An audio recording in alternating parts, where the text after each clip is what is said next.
कि बाप के सामने अगर कोई बोल भी लेता है ना ऊंची आवाज में, तो उससे बड़ा पापी कोई नहीं होता, ऊपर नरक में जगह मिलेगी। इसीलिए मैंने अक्सर कहा बाप बेटों को कि आप अपने रिश्ते पैसों की कसौटी पे मत बनाओ, प्रेम की कसौटी पे बनाओ। और मैंने सभी बापों को बोला कि आप अपने बेटे के सामने ये बातें मत करो कि मेरे पास इतनी जायदाद है, मैं तेरे को दे दूंगा, मेरे पास सब कुछ है, तेरे को काम करने की क्या जरूरत है। ये शब्द मत बोलो, इससे घटिया शब्द कुछ भी नहीं हो सकते। अगर आप अपने बेटे को कुछ देना चाहते हो तो प्रेम दो, कि बेटा हमने तुम्हारे लिए पता नहीं क्या क्या कर दिया, आपने हमारे लिए क्या क्या नहीं कर दिया, आपने हमारे लिए वही किया है जितना आप में दम था।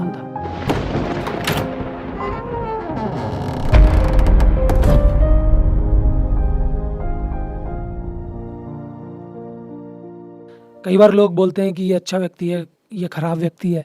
मैं कह रहा हूँ ना अच्छा है कोई, ना कोई खराब है। क्योंकि कहावत बनी है ना, चोर चोर मौसेरे भाई। अगर दो चोर आ जाएं तो समाज तो उनको गंदा कहेगा, लेकिन वो भाई कैसे हो गए? क्योंकि दोनों ही चोरी कर रहे हैं, दोनों को ही मजा आ रहा है चोरी करने में। तो जो जैसा स्वभाव रखता है, अगर दूसरे वाले को भी वैसा स्वभाव पसंद आ जाता है, तो फिर उनकी बात बन जाती है, वो दोनों एक दूसरे के लिए अच्छे हैं। लेकिन अगर ध्यान से सोचा जाए, समाज में जब आप मेजोरिटी देखेंगे तो माँ की बनेगी बेटे से और बाप की बनेगी बेटी से। ये अपोजिट जेंडर का खेल है। आप इस अपोजिट जेंडर के खेल को पवित्रता की कसौटी से मत नापना, क्योंकि हमारे समाज में तो माँ बेटे का रिश्ता बिल्कुल अनमोल बता दिया जाता है, बाप बेटी का रिश्ता बिल्कुल चमत्कारिक बता दिया जाता है। मैं आपको हर रिश्ते से बता दूंगा। आप किसी स्कूल में जाके देखिए, जब एक सर पढ़ा रहे होंगे, पढ़ाते समय लड़कियां आकर्षित होंगी। आपको बात सुन के बड़ा अजीब लगेगा, अटपटा लगेगा, आप मुझे मारने के लिए भी दौड़ सकते हैं, लेकिन सच्चाई ये है। जब आप इंटरनल क्लासरूम्स में जाएंगे तो लड़कियां आकर्षित होकर पढ़ती हैं, और ठीक उल्टा सर भी मज़े ले लेके पढ़ाते हैं। सर को भी मज़ा आता है कि मैं वहाँ जाके पढ़ाऊँ। ऐसे ही आप फीमेल टीचर को देख लीजिए, लड़के मन लगा लगा के पढ़ाते हैं, उनकी तरफ ध्यान जाता है।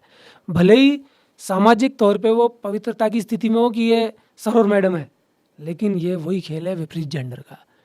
यही जेंडर का खेल माँ बेटे और बाप बेटी में लगता है। उनकी भावनाएं होती हैं, ईगो टकरा जाता है, और बाप बेटे का ईगो हमेशा टकराएगा, क्योंकि जो समाज है इसने कुछ करने नहीं दिया कभी। शादियां अस्तित्व में आ गई, परिवार अस्तित्व में आ गया, और ये बता दिया गया कि जो बेटा है वो तो बाप की फसल ही है, क्योंकि बाप ने पैदा किया है। अब बेटा वही करेगा जो बाप चाहता है। और बड़ी मज़े की बात है, अगर एक जैसी फसल हमेशा रहे तो ये तो अपने आप में ही संसार ही गड़बड़ हो जाएगा। एक जैसी फसल, एक जैसी फसल। अगर गड़बड़ फसल 1000 साल पहले पैदा हो गई तो 1000 साल बाद में भी वही गड़बड़ फसल चलती जाएगी। कुछ नयापन नहीं है, कुछ नवीन स्थिति है ही नहीं। तो बेटा अगर बाप से लड़े तो बाप को प्रॉब्लम हो जाती है।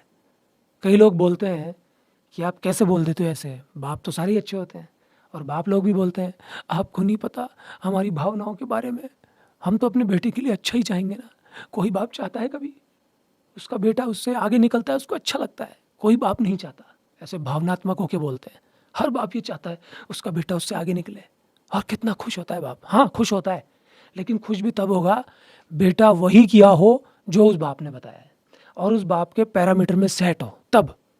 और एक चीज़ से और खुश होगा, जब उसने वो कर डाला हो जो बाप नहीं चाहता, तो बाप ने बेटे को घर निकाला कर दिया, मन निकाला कर दिया, अपने दिल और दिमाग से निकाल दिया। लेकिन कुछ सालों बाद जब समाज से सुना कि आपका बेटा तो बहुत तगड़ा है, तब फिर बाप का दिमाग खराब हो जाता है और फिर बेटे को पकड़ लेता है। हाँ तू मेरा ही बेटा है, अब मैं समझ गया, हाँ हाँ मैं भी यही सोच रहा था। फिर बाप चक्कर खा के वापस आ जाता है। तो इस शर्त पे भी बाप को फिर बेटा समझ में आता है। टकराव होता है। आप देखेंगे कि बेटा बाप से तब तक डरता है जब तक उसको रोजगार नहीं मिल जाता।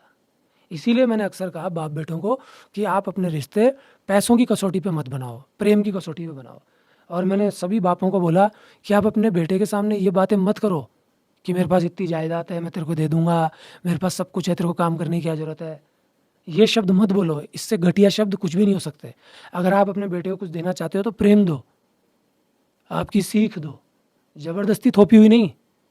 जैसे वीडियो बनाया अपन ने यूट्यूब पे छोड़ दिया, देखो आपकी मर्जी, नहीं देखो आपकी मर्जी, समझो आपकी मर्जी, नहीं समझो आपकी मर्जी, इतना गजब का प्लेटफॉर्म है। तो बापों को भी यूट्यूब हो जाना चाहिए कि हमने पटक दिया, तुझे खाना है तो खा। तो ये चीज़ नहीं है कि इन दोनों में ही होगा, ये लोगों में डिपेंड करता है। परिवार में कभी किसी की बनती है, कभी किसी की नहीं बनती, लेकिन जनरली बाप बेटी की कम बन पाती है क्योंकि ईगोइज्म सामने आ जाता है। और फिर दोनों ही एम्बिशियस होते हैं, दोनों में ही आग होती है, लड़ने भिड़ने की प्रकृति होती है।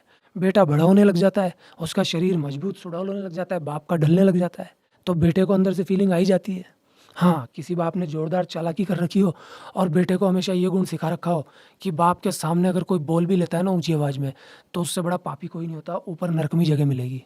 अगर बेटे ने ये बात समझ ली है, तो फिर जो बेटा है वो भी उल्लू रहेगा। ऐसा बेटा क्या काम का है?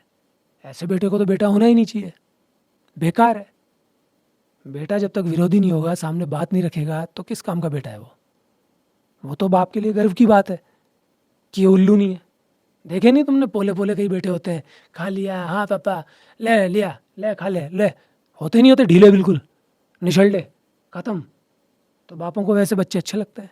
बाप सरकारी नौकरी में है, बेटा मर्जी है जो कर रहा है, उड़ा रहा है, बाप को भी पता है ठीक है।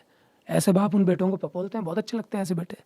ऐसे बेटे कोई भी कांड करके आ जाते हैं या उनका पैसा बर्फ में लगाते रहते हैं, कुछ नहीं कहते।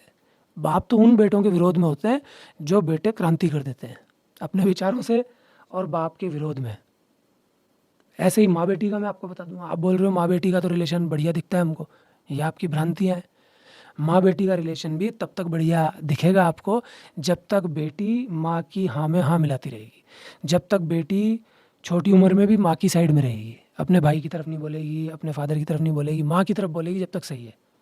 बड़ी होने के बाद शादी हो जाएगी तो अपने ससुराल की बुराई रेगुलर करती रहेगी माँ के सामने, तो माँ उसको बिल्कुल थपथपाती रहेगी, वेरी गुड बेटी, नाइस। फिर वो जो बेटी है वो माँ की रहेगी हमेशा, रेगुलर बुराई करनी पड़ेगी उसको ससुराल की, रेगुलर बुराई करे, बेटी माँ की रहेगी, माँ बेटी की रहेगी।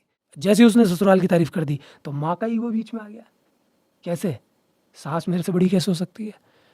तो ये मूर्खों का खेल है। रियल में जो सत्य पे लोग चलते हैं ना, वो इन पड़पंचों में फंसते ही नहीं है। इसीलिए मैंने कहा कि रिलेशन महत्वपूर्ण नहीं है, आपकी चेतना कितनी बड़ी होती है वो महत्वपूर्ण है। आप अक्सर ये सोच लेते हैं ना कि बड़े हो जाता है इंसान तो बहुत तगड़ा हो जाता है, वहीं से तो ये क्वेश्चन निकल के आते हैं, वहीं से तो ये बातें आती हैं कि माँ बाप।